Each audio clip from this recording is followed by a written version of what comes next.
¿Qué tal? Bienvenidos a una emisión más de Entredichos, que hoy tiene por invitado nada más y nada menos que al consejero presidente del Instituto Nacional Electoral, el doctor Lorenzo Córdoba. Lorenzo, te doy la bienvenida y empiezo con una parte que seguramente le da oxígeno al propio instituto, como lo es la decisión, la validación, diría yo, del Tribunal Electoral, validando el retiro del registro de las candidaturas de Morena para Guerrero y Michoacán. ¿Qué te dice? Gracias, René. Antes que nada, verdaderamente es un placer, como siempre, estar contigo en Entredichos. Bueno, a ver, lo que me dice es que el INE, se confirma que el INE aplicó las reglas del juego que están establecidas en la ley. Creo que finalmente el orden legal puede gustarnos o no, pero es el que es vigente. Las reglas del juego son las mismas que han venido operando desde hace 7 años en el ámbito electoral. Son las mismas reglas del juego que hemos venido aplicando desde el INE en este periodo. Y bueno, hoy son convalidadas por el propio Tribunal Electoral, lo cual creo que pues inyecta certeza, certidumbre y sobre todo pues la garantía para todos los actores del juego de que las reglas de la reforma 2014 son las que tienen que regir la competencia electoral. Si después se cambian o no, ese es otro asunto. Por lo pronto me parece que se convalida sin más el orden jurídico vigente. Qué bueno. Déjame preguntarte, ¿cómo defines la situación tuya, la del consejero presidente del instituto, en la confrontación con el Ejecutivo y su partido, con Morena? Has estado siendo objeto de señalamientos tanto tú como el consejero Ciro Murayama. ¿Cómo defines esa situación? Bueno, lo primero que te diría, René, es que no hay ninguna confrontación. Para que haya una confrontación se necesitan dos partes. Y aquí lo que tenemos es la lógica de un conjunto de actores políticos que evidentemente plantean sus posturas de parte. Siendo actores políticos, es legítimo que tengan sus propios intereses y que los defiendan. Y por otro lado, tenemos una autoridad electoral que está aplicando el marco legal vigente. El INE no se confronta con nadie. Lo aplicamos en el pasado, lo estamos aplicando hoy, y mientras este es el marco legal vigente, lo vamos a seguir aplicando en el futuro. Así que yo no veo ninguna confrontación. Se ha querido construir, desde mi punto de vista, la narrativa, la idea de que el INE es un órgano electoral sesgado, es un órgano electoral que tiene intereses, digamos, de parte, lo cual es una narrativa falaz. Entiendo que haya quien quiera construir esa narrativa. Si tú ves lo que pasa en los partidos deportivos, en el fútbol, por ejemplo, René, es normal que que los actores políticos juzguen la actuación que los jugadores juzguen la actuación del árbitro. En ese caso los actores son los partidos políticos, los funcionarios públicos que evidentemente tienen sus propias filias y fobias políticas. Eso es normal. Y es normal también que se juzgue la actuación del árbitro desde los propios intereses. Cuando las decisiones del árbitro suelen favorecerte, desde las gradas en los partidos de fútbol, oyes al público gritando árbitro justo. Cuando las decisiones del árbitro no te favorecen, desde el árbitro, desde las gradas oyes los gritos de árbitro vendido. Yo creo que es lo que está pasando. No hay ninguna confrontación, lo quiero decir con toda franqueza. El presidente de la República es un actor político, es un funcionario que tiene todo el respeto, pero hay ciertas reglas que se tienen que cumplir por todos los funcionarios públicos, igual que el resto de los funcionarios de los niveles federales, del nivel federal, del nivel local, del nivel municipal, y lo único que hace el árbitro, en este caso el INE, es aplicar las reglas del juego que pactaron los partidos políticos. Así que no hay ninguna confrontación desde el punto de vista del INE, Leonardo. Ciertamente, desde el punto de vista del INE, yo diría, como has llegado tú a decir, no se han enganchado. Pero déjame proyectar el spot que subió Morena en el marco de la campaña que está llevando a cabo. No sé si lo conozcas, seguro lo conoces, te lo presento. El INE no se conforma con quitarnos nuestras candidaturas de manera arbitraria. Ahora quiere censurar al presidente y seguir haciendo el trabajo sucio del PRIAN. Córdoba y Murayama atentan contra la democracia y libertad de expresión. Le dan al pueblo una prueba más de que están en contra de la transformación. Si no van a cumplir su papel de árbitro imparcial, que se afilien a un partido. Seguiremos defendiendo la lucha por la democracia. Morena, la esperanza de México. ahí está, no solamente dicen que atentan contra la democracia, ni siquiera se refieren al instituto, sino incluso personalizan sobre tu figura y sobre la de Ciro. ¿Qué piensas de esto? A ver, René, te lo vuelvo a insistir. Es una estrategia política y está clarísimo qué es lo que se pretende. Justamente se pasó de la denigración de las instituciones, por cierto, con un lenguaje que pues califiquemos, no lo califico, solamente objetivamente lo reproduzco. Hay quien ha venido diciendo que el INE debe morir, lo habrás escuchado. Sí, claro. Hay quien dice que el INE debe ser exterminado. Exterminado. Por cierto, no voy a juzgar. La última vez que escuché este tipo de discursos, pues eran, digamos, palabras, expresiones que antecedieron a algunos de los peores experimentos autoritarios del siglo pasado. Dicho eso, lo que hemos escuchado, lo que has transmitido, son los dichos de un actor político. El árbitro está por encima de las contiendas políticas. A eso por iba. Eso, sí, vuelvo a insistir, no lo voy a enganchar, no me voy a enganchar, ni mucho menos. Me parece que hay claridad. Se pasó del discurso de descalificar a una institución a la descalificación de algunos miembros de esa institución. Tú lo sabes perfectamente, René. Las decisiones en el INE se toman por mayoría. Somos 11 consejeros. Todas esta campaña, estos discursos, estas narrativas, se han venido construyendo a partir de una serie de decisiones que ha tomado el Consejo General del INE, no las personas que lo integramos, sí. sino el Consejo General del INE como órgano, por mayoría. Las decisiones que han venido incomodando a algunos actores políticos son decisiones que se han tomado en ocasiones por 9 de 11 votos, en otras por 7 de 11 votos, en otras por 6 de 11 votos. Las vías para impugnar ahí están. Y en todo caso hemos construido a lo largo de 30 años un mecanismo jurídico, institucional, para impugnar las decisiones. Dicho eso, me parece que las decisiones, que spots como el que acabas de transmitir, que además, por cierto, esto es en redes sociales, no se ha pautado ni en la radio ni en la televisión, tiene el claro propósito de tratar de personalizar. Eso no es nuevo. En el INE no nos vamos a enganchar ni como órgano ni como integrantes. Las decisiones las toma el Consejo General del INE.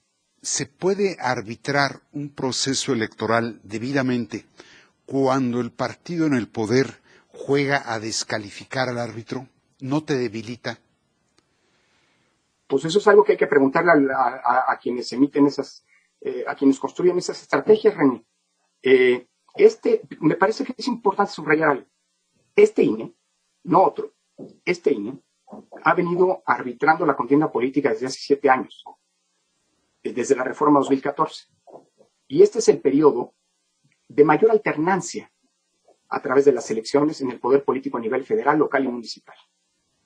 Este INE ha garantizado esas condiciones para que la alternancia, ese grado de alternancia, alrededor del 65% de alternancia fuera posible.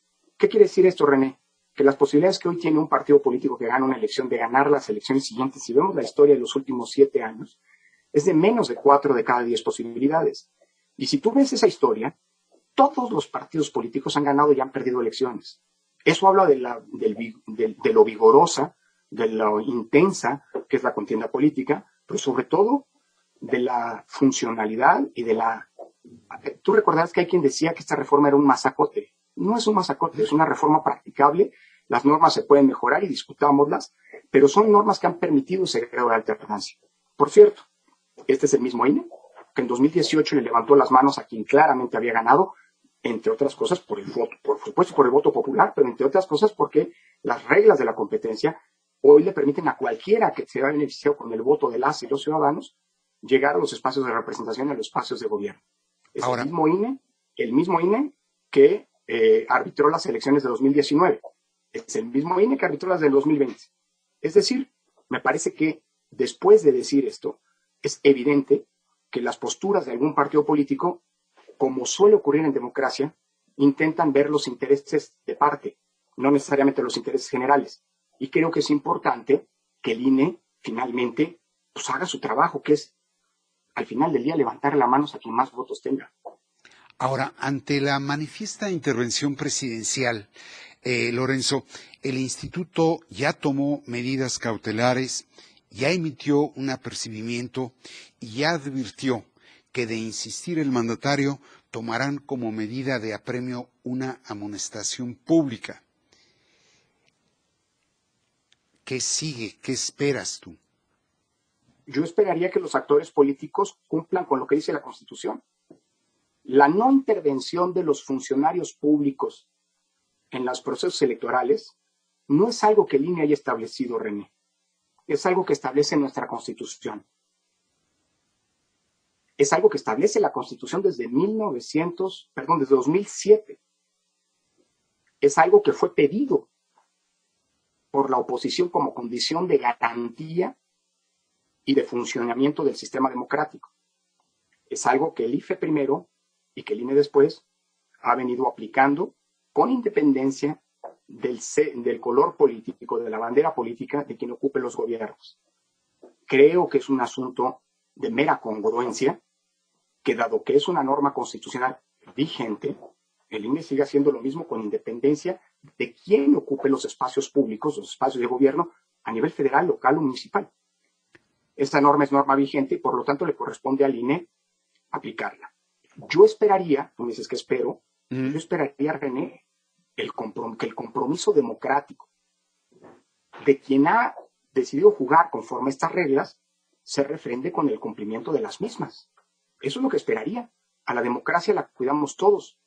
Y cuidar a la democracia significa jugar conforme a las reglas que se han pactado, que no puso el INE, y que producto de esos pactos políticos se llevaron a la Constitución. Es lo único que yo esperaría. Por lo demás, si hay alguien que no las cumple, para eso está el INE, para hacerlas cumplir. Ahora, curiosamente o paradójicamente, el presidente de la República sostiene que el instituto le está dando, esta es la expresión textual, un golpe de estado técnico al negarle su derecho a la libre expresión.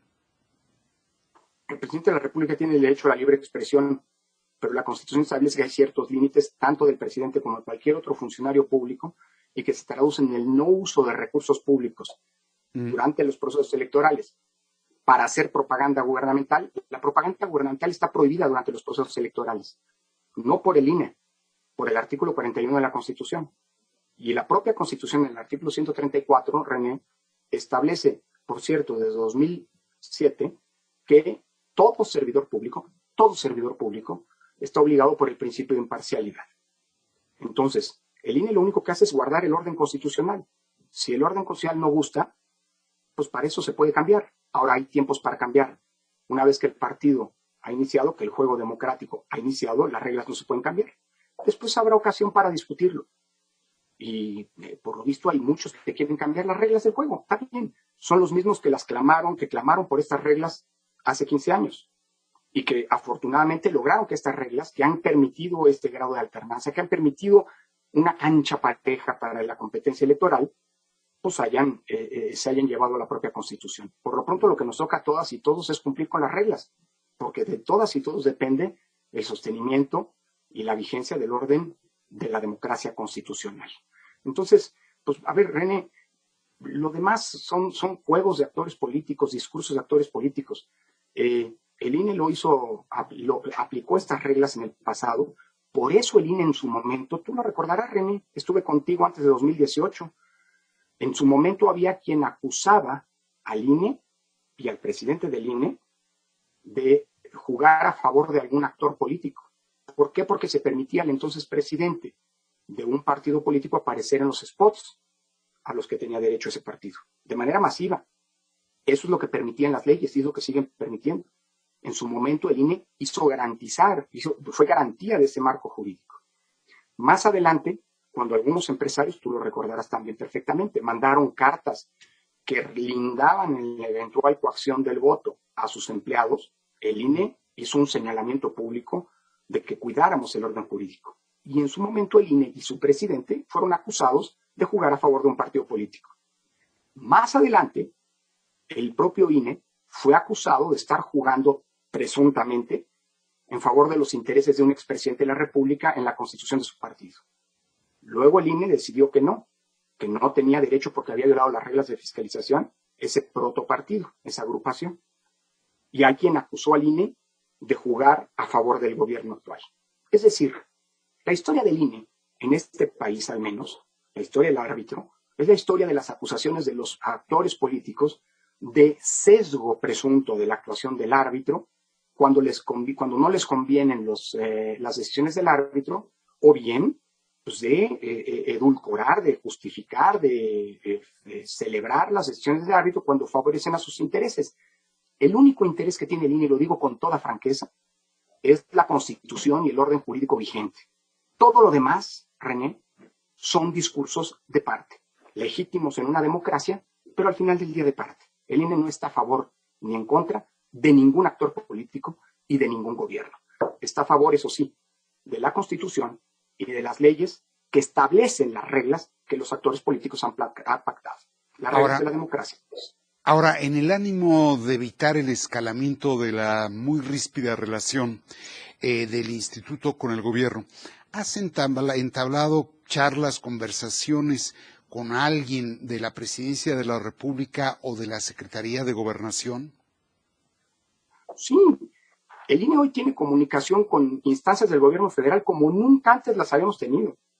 En el pasado había un órgano que concentraba prácticamente todas las decisiones y la interlocución con distintos órganos del Estado. Una cosa es interlocución, porque el INE, como lo he dicho en numerosísimas ocasiones, René, es un órgano autónomo, pero no es un órgano autárquico, somos parte del Estado mexicano. Y hay múltiples temas en los que el INE tiene que establecer una comunicación y una coordinación con órganos gubernamentales. En de temas manera de seguridad. sí. Y hoy la comunicación es fluida con distintos órganos. ¿Quieres que los enumere? No. Hay una comunicación fluida con la Secretaría de Gobernación.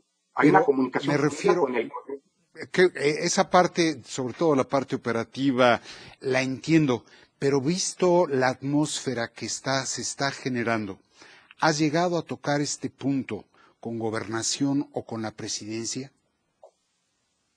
A ver, con la Secretaría de Gobernación hay una comunicación fluida, entre otros de distintos temas y distintas acusaciones, incluso distintos discursos y afirmaciones que, pues, digámoslo así, lindan, en el mejor de los casos, en el límite de lo legal.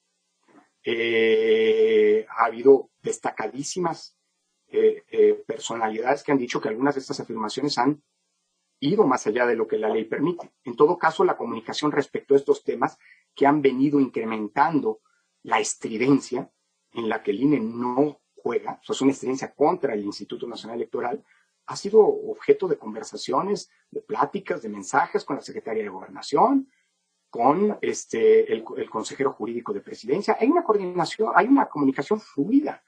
Ahora, en tiempos de pandemia, hablamos mucho con la Secretaría de Salud, con la Secretaría de Seguridad Pública. Es decir, el INE habla con el gobierno, con distintas instancias del gobierno, porque vuelvo a insistir en algo, somos un órgano autónomo y somos muy celosos de nuestra autonomía, la defendemos en cada decisión y en todo momento. Pero eso no significa autarquía.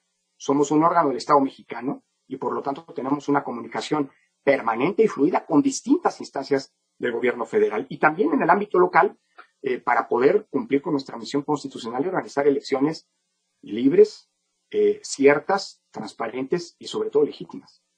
Al momento de estar grabando esta charla contigo, son prácticamente las 6:30 de la tarde. Todavía no conocemos si saldrá hoy la resolución del tribunal en relación con las medidas que adoptaron en relación con la sobrerepresentación en la Cámara de Diputados. Al margen, entiendo que muy probablemente se respalda de la decisión que tomaron ustedes. Tú acabas de decir que iniciado el proceso electoral no se vale cambiar las reglas. Sin embargo, ya había iniciado el proceso electoral cuando ustedes resolvieron redefinir cómo debería de evitarse la sobrerepresentación. ¿Te parece que hicieron lo correcto en el momento inoportuno? Hicimos lo correcto en el momento oportuno, René. Yo entiendo y te he leído muchas veces, sé que hay puntos de vista distintos y eso se vale afortunadamente en una democracia, en un sistema plural y democrático. Dicho eso, lo único que hizo el INE, René, es tratar de tomar medidas para que lo que dice la Constitución desde hace 25 años prevalezca. Entiendo que lo que el Tribunal Electoral va a hacer, el Tribunal Electoral en esta materia, es el órgano garante de la Constitución. Por lo tanto, yo confío mucho en que el Tribunal Electoral va a defender lo que dice la Constitución desde hace 25 años. Desde 1996 la Constitución establece que ningún partido, en ningún momento, en ningún caso, así lo dice el artículo 54 de la Constitución, puede tener una sobrerepresentación en términos de la cantidad de curules, de espacios, de escaños en la Cámara de Diputados que exceda a lo mucho un 8% su porcentaje de votación. Es decir, eso no lo dice el INE, eso lo dice la Constitución, desde hace 25 años. Ahora, por cierto, al margen por cierto, Porfirio Muñoz Ledo, presidente entonces de la izquierda, del partido de izquierda, cuando se discutió esta definición, planteó que la sobrerepresentación fuera igual a 0. Y lo que se pactó fuera que fuera 8%. Es decir, la lucha de la izquierda fue siempre porque no hubiera sobrerepresentación. Lo que se quedó plasmado en la Constitución fue que la sobrerepresentación podía ocurrir, pero con un máximo de 8%. Dicho eso, lo que el INE fijó en marzo pasado, antes de que hubiera resultados electorales, antes de que siquiera se hubieran registrado las candidaturas, es el conjunto de reglas, no para los partidos, para el propio INE, respecto de cómo va a asignar las diputaciones plurinominales en agosto próximo, a partir de los resultados que hoy todavía nadie conoce, para garantizar que la Constitución siga siendo vigente y que no se burle lo que dice la Constitución. Sí. Hay partidos que han dicho que es contra ellos. ¿Cómo va a ser contra alguien si no se sabe ni siquiera cuál es el porcentaje de votación? Claro, hay quien dice es que vamos a ganar. Bueno, hasta donde yo tengo entendido, todos los partidos dicen que van a ganar. Yo todavía no he escuchado, al menos en México, un partido que encara un proceso electoral diciendo voy a perder. Todos dicen que van a ganar. Y nadie sabe, ni tú ni yo, sabemos cuántos votos va a tener cada partido. Por lo tanto, es una decisión que se tomó oportunamente. Por primera vez esta discusión, por cierto, René, se está dando antes de que se tomen, antes de que se den las votaciones. En el pasado, en 2018, en 2015, esta fue una discusión que se dio después de que había resultados. Por supuesto que cualquier decisión que se tomara en ese sentido habría tenido nombre y apellido. Hoy no lo tiene. Y bueno, perdón que lo diga así, René. En todo caso, si hay alguien que no está de acuerdo con la decisión del INE, tú mismo has escrito que fue una decisión oportuna y pertinente, pero a destiempo. Mira, dado que vivimos en una democracia constitucional, ¿por qué no dejamos que sea el órgano constitucional encargado de conocer de esas impugnaciones, es decir, el Tribunal Electoral, que diga si el INE tuvo razón o no? Confío en que va a darnos la razón, pero está justamente discutiéndose en estos momentos, René. Entiendo que viene en valida lo que ustedes ya habían acordado. Ahora, déjame decirte una cosa, ciertamente como tú dices, la ley suprema pues es nada más y nada menos que la propia Constitución, pero no se hizo esto que hicieron ahora ustedes ni en el 12, ni en el 15 e incluso ni en el 18. Se llevó a cabo ya cuando el proceso electoral había comenzado. Ese es el punto que de algún modo empaña la decisión. Yo creo que no, René, y te voy a decir por qué. Porque antes de que arranque el proceso electoral, en agosto, en este caso en agosto del año pasado, el INE aprobó un calendario de todas las decisiones que tiene que ir tomando, lo que se conoce como plan y calendario del proceso electoral. Es decir, antes de que arranque el proceso electoral, se establecen, y quien no está de acuerdo puede impugnarlo, todas las fechas, los momentos en los que se van a ir tomando decisiones. En agosto del año pasado, se estableció que antes del registro de las candidaturas, el INE iba a tener que tomar estas normas, como ha venido ocurriendo en las elecciones pasadas, respecto de cómo va a asignar los plurinominales. De modo tal que en agosto del año pasado, todo el mundo sabía que antes de que terminara marzo, el INE que tenía que tomar esta decisión. Así que se tomó perfectamente en tiempo y forma. Entiendo que eso, lo que estás diciendo ahora, fue parte de la impugnación de un partido político con la que se controvirtió esta decisión ante el Tribunal Electoral. Vuelvo a insistir en una cosa, René. ¿Por qué no dejamos que la máxima autoridad en la materia sea la que decida si es cierto que el INE se equivocó en los tiempos o si no? Yo confío en que el tribunal diga que no, pero vamos a esperar lo que dice el tribunal. Tienes información privilegiada. Yo también entiendo que van a validar. No, estoy como contigo, como ahora mismo contigo, escuchando, recibiendo mensajes de cómo va la decisión en el tribunal. Pero digo, a ver, René, es que así pasa, ¿no? Y eso es correcto. Si hay instancias ante las que se pueden impugnar las inconformidades, pues dejemos que ellas decidan. Mientras haya orden constitucional en este país, pues respetémoslo y ciñámonos a él, digo yo. Déjame hacerte una pregunta prácticamente a título de consulta. Tengo un extracto donde Mario Delgado te califica muy fuerte por la decisión de no otorgar el registro a la candidatura de Félix Salgado, que por lo demás la decisión del instituto ya fue validada. ¿Quieres que lo proyecte para que le respondas, siendo que el balón está al centro de la cancha? Te anticipo que el INE no le va a responder, le va a responder el Tribunal Electoral, pero adelante, lo escuchamos con mucho gusto, René. Vamos a oírlo. No, yo más bien le pregunto a él cómo dirige la autoridad electoral y sabe el momento que estamos viviendo, donde hay una gran oportunidad para consolidar la vida democrática del país. ¿Por qué actúa como un abogado principiante de barandilla que no tiene la capacidad de ver cómo una sanción proporcionada a la falta que según ellos nos atribuyen podría fortalecer el cauce democrático? Aparte de que se muerde hoy la lengua, ¿qué dices? Nada.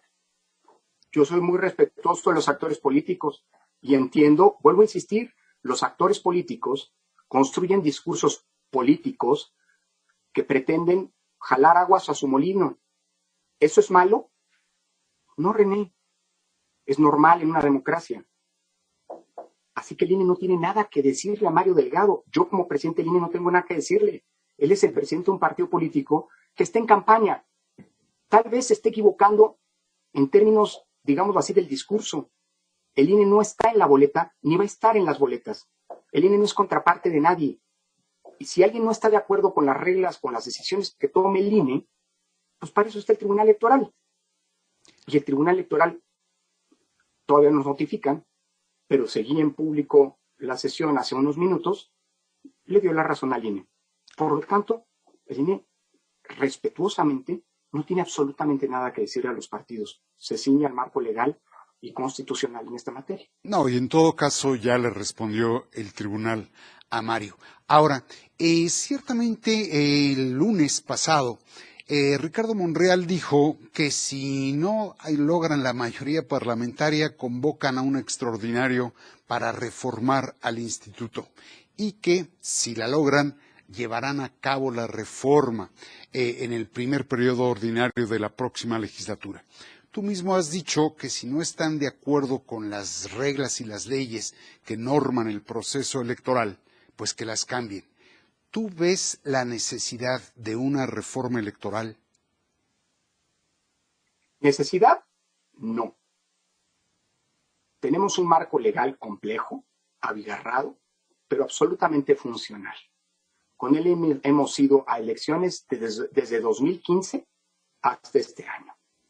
¿Se pueden mejorar las normas electorales? Siempre se pueden mejorar, René. Ojalá y avanzáramos en el futuro a una simplificación de las normas, a una disminución de las prohibiciones, pero eso no le toca al INE definirlo, eso habrá que, es una tarea del legislativo. Y lo que sí te digo es lo siguiente, entiendo, no voy a calificar esta postura del senador Monreal, con quien hay una interlocución franca, respetuosa, incluso frecuente, de decir que si ganan la mayoría van a reformar después, si pierden la van a reformar ahorita. Pero bueno, lo que sí vale la pena recordar es lo que dice el artículo 105 constitucional. No es una polémica con el senador Monreal, ni mucho menos. Estoy citando la Constitución, René. Las normas electorales no se pueden modificar desde 90 días antes de que arranque el proceso electoral y hasta que termine el proceso electoral. Este proceso electoral no va a terminar el 6 de junio. Este proceso electoral va a terminar a finales de agosto. ¿Por qué? ¿Cuál es la última decisión del proceso electoral? La asignación de las diputaciones plurinominales a cargo del INE, que ocurre en la segunda mitad de agosto y que puede ser impugnada ante el tribunal. En ese momento, cuando el INE define cómo se va a integrar la siguiente legislatura, cosa que va a ocurrir en los días previos a que tomen protesta y posesión y se den las credenciales de los nuevos legisladores de la Cámara de Diputados, en ese momento va a acabar el proceso electoral y es hasta entonces cuando se puede abrir la puerta de la discusión de una reforma electoral. No sé, la verdad, si les den los tiempos para que haya un extraordinario el 29 o el 30 de agosto. Yo creo que esta va a ser una discusión de la siguiente legislatura.